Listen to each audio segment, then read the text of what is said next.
الحمد لله رب العالمين أشهد أن لا إله إلا الله وحده لا شريك له وأشهد أن سيدنا ومولانا محمدا عبده ورسوله أما بعد فأعوذ بالله من الشيطان الرجيم بسم الله الرحمن الرحيم إن بطش ربك لشديد إنه هو يبدئ ويعيد وهو الغفور الودود ذو العرش المجيد فعال لما يريد هل أتاك حديث الجنود فرعون وثمود بل الذين كفروا في تكذيب والله من ورائهم محيط بل هو قرآن مجيد في لوح محفوظ صدق اللہ مولانا العلی العظیم۔ گزشتہ آیات میں دو مضمون اللہ نے بیان فرمائے تھے۔ ایک تو یہ تھا کہ دنیا میں ایمان والوں حق پرستوں کو جو ستانے والے ہیں آخرت میں تو سزا بھگتیں گے ہی، لیکن دنیا میں بھی ان کو اللہ ان سے بدلہ لیا کرتے ہیں۔ ایک مضمون یہ آیا تھا، دوسرا مضمون یہ آیا تھا کہ نیک کردار والے لوگوں کے لیے آخرت میں جنت اور اس کی نعمتیں ہیں، اور دنیا میں بھی اللہ عزت عطا فرماتے ہیں۔ اب انہی دو مضمونوں کی مناسبت سے اللہ انہی دونوں مضمونوں کو مؤکد فرمانے کے لیے اللہ اپنی دو قسم کی صفتوں کا ذکر فرماتے ہیں۔ پہلے مضمون کے لیے یعنی نافرمانوں اور سرکشوں کو سزا دینے کے لیے اللہ اپنی صفت جبار و قہار کا اظہار فرماتے ہیں اللہ ان بطش ربک لشدید، یقیناً آپ کے رب کی پکڑ بڑی سخت ہے۔ وہ جب تک مہلت دیتا ہے، جب تک ڈھیل دیتا ہے، لیکن جب وہ پکڑنے کا فیصلہ کر لیتا ہے تو اس کے فیصلے سے کوئی بچا نہیں سکتا، اس کی پکڑ سے کوئی چھڑا نہیں سکتا۔ دنیا میں بھی ذلیل و خوار ہو جاتا ہے اور آخرت میں بھی مبتلا عذاب ہو جاتا ہے۔ نہ کوئی تدبیر کام آتی ہے، نہ حیلہ کام آتا ہے، نہ کسی کا زور چلتا ہے۔ وہ دم بھر میں سلطنتوں کو خاک میں ملا دیا کرتا ہے، بڑے بڑے مال و دولت والے، عزت و جاہ والے لوگوں کو راتوں رات مفلس بنا دیتا ہے، اور سارے جاہ و اعزاز کو اللہ جب برباد کرنے پہ آتا ہے تو کوئی پوچھنے والا نہیں ہوتا۔ انہ ہوا یبدئ ویعید، اللہ نے فرمایا کہ بے شک پہلی مرتبہ آدمی کو بھی اللہ نے پیدا کیا، اور دوسری مرتبہ موت کے بعد بھی وہی پیدا کرے گا۔ لہذا مجرم اس دھوکے میں نہ رہیں کہ مر گئے، ہمارا نام و نشان ختم ہو گیا، پھر ہم ہاتھ کس طرح آئیں گے، ہمیں جزا اور سزا کا کیا مطلب ہے؟ اللہ نے فرمایا جس نے پہلی مرتبہ پیدا کیا وہی دوبارہ جمع کر دے گا۔ نام و نشان ختم ہو گیا، اس کا مطلب یہ نہیں ہے کہ اللہ کے ہاں سے بھی وہ نام ختم ہو گیا۔ پھر اللہ نے فرمایا اپنی دوسری صفت کا اظہار کرتے ہوئے وَهُوَ الْغَفُورُ الْوَدُودُ، اس مضمون کا تعلق اللہ کی اس صفت قدرت کا تعلق ان لوگوں سے ہے جو دنیا میں نیکوکار ہیں۔ اللہ فرماتے ہیں کہ دیکھو خدا پرستوں پر اللہ ان سے بہت زیادہ بخشنے والے، معاف کرنے والے، توبہ اور استغفار پر درگزر کرنے والے ہیں۔ جو لوگ نیکوکار ہیں، غلطیاں نیکوکاروں سے بھی ہوتی ہیں، کوئی ایسا نہیں ہے کہ اس سے غلطیاں نہ ہوں، لیکن غلطیوں کو معاف کرنے والا اللہ ہے۔ اور پھر فرمایا الودود، اللہ بڑی محبت کرنے والا بھی ہے، یعنی اگر اللہ نے اپنی صفت قہار کے اظہار میں فرمایا کہ تمہارے رب کی پکڑ بڑی سخت ہے، تو وہیں یہ بھی فرمایا الودود، وہ پیار و محبت کرنے والا بھی ہے، اس کو اپنے بندوں سے ایسی محبت اور پیار بھی ہے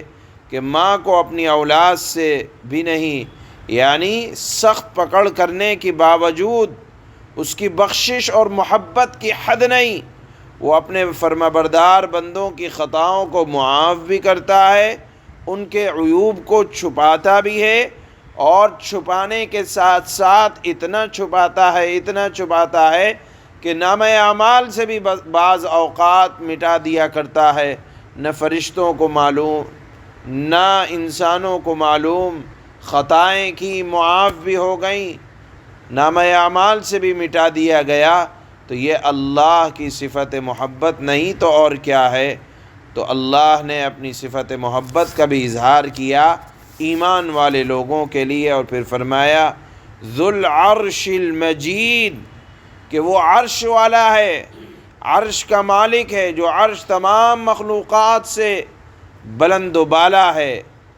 وہ جس کام کا ارادہ کر لے تو اس پر قدرت رکھتا ہے، یعنی اپنے علم و حکمت کے موافق جب کرنا چاہے تو فعال لما یرید، جو چاہتا ہے کر لیتا ہے، اس کی پکڑ سے نہ کوئی باہر ہے، نہ اس کی قدرت سے کوئی چیز باہر ہے، اللہ قادر مطلق ہے۔ یہ عقیدہ اس آیت سے واضح ہوتا ہے۔ آگے فرمایا اللہ نے هل اتاک حدیث الجنود فرعون و ثمود، کہ اگر تم یہ جو مضمون پڑھتے سنتے چلے آ رہے ہو کہ اللہ ایمان والے لوگوں کو ستانے کے لیے جو ستاتا ہے دنیا میں بھی ذلیل و خوار کر دیتا ہے، اور آخرت میں جو ہے وہ تو ہے ہی، اگر اس بات کا ثبوت چاہتے ہو تو دیکھ لو فرعون کیسا زبردست بادشاہ تھا، کتنی طاقت والا تھا، اس کے مقابلے میں حضرت موسیٰ اور ان کی قوم بظاہر انتہائی کمزور، فرعون تمام ساز و سامان لا و لشکر کے ساتھ، اللہ نے اس کی طاقت کو خاک میں ملا دیا، اور حضرت موسیٰ جو بظاہر کمزور تھے، اللہ نے کمزور ایمان والے لوگوں کی ایسی مدد کی کہ پانی میں بھی راستہ بنا دیا۔ پھر فرمایا کیا آپ کے پاس خبر پہنچی ہے قوم ثمود کی کہ حضرت صالح علیہ السلام، دیکھو قوم ثمود کیسی ترقی یافتہ قوم تھی، لیکن غرور اور گھمنڈ میں مبتلا تھی، حضرت صالح علیہ السلام کو شرمندہ کیا کرتے تھے، لیکن جب اللہ کی پکڑ آئی تو بتاؤ کس طاقت نے قوم ثمود کو اللہ کی پکڑ سے بچایا۔ اللہ نے فرمایا بل الذین، تم دنیا میں یہ سارے نظارے دیکھتے رہتے ہو کہ جب اللہ کی پکڑ آتی ہے نہ دائیں جا کر نہ بائیں جا کر، نہ زمین کے اوپر نہ زمین کے نیچے، کہیں کوئی چیز اللہ کی پکڑ سے بچا نہیں سکتی ہے۔ روزانہ کہیں نہ کہیں ہم پڑھتے رہتے ہیں فلاں جگہ زلزلہ آ گیا، فلاں جگہ آسمان سے پانی اتنا برسا کہ سیلاب آ گیا، کہیں زمین پھٹ گئی، تو جب اللہ کی پکڑ آتی ہے تو انتہائی زبردست ہوتی ہے۔ پھر اللہ نے فرمایا بل الذین کفروا فی تکذیب، یہ تمام مضامین سننے کے بعد اب تو اللہ کی طاقت کا اندازہ لگا لو، اب تو قبول کر لو۔ اللہ نے فرمایا کہ دیکھو حال یہ ہے ان نافرمانوں کا کہ سبق کیا لیتے ان آیتوں سے، عبرت کیا پکڑتے ان آیتوں سے، ان مضامین سے، ان واقعات سے، الٹا ان قصوں اور قرآن کو جھٹلانے میں لگے ہوئے ہیں۔ حقیقت میں یہ لوگ انکار پر اڑے ہوئے ہیں، بات واضح ہو گئی اس کے بعد بھی انکار پر جمے ہوئے ہیں تو سن لیں،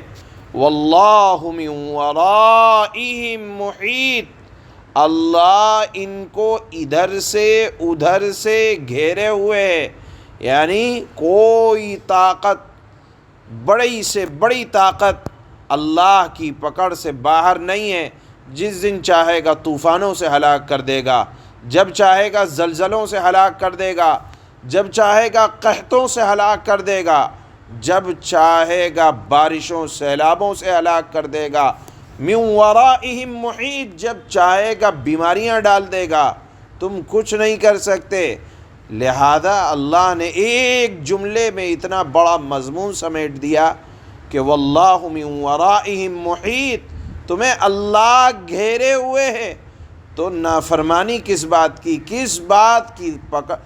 بات کی طاقت پر گھمنڈ،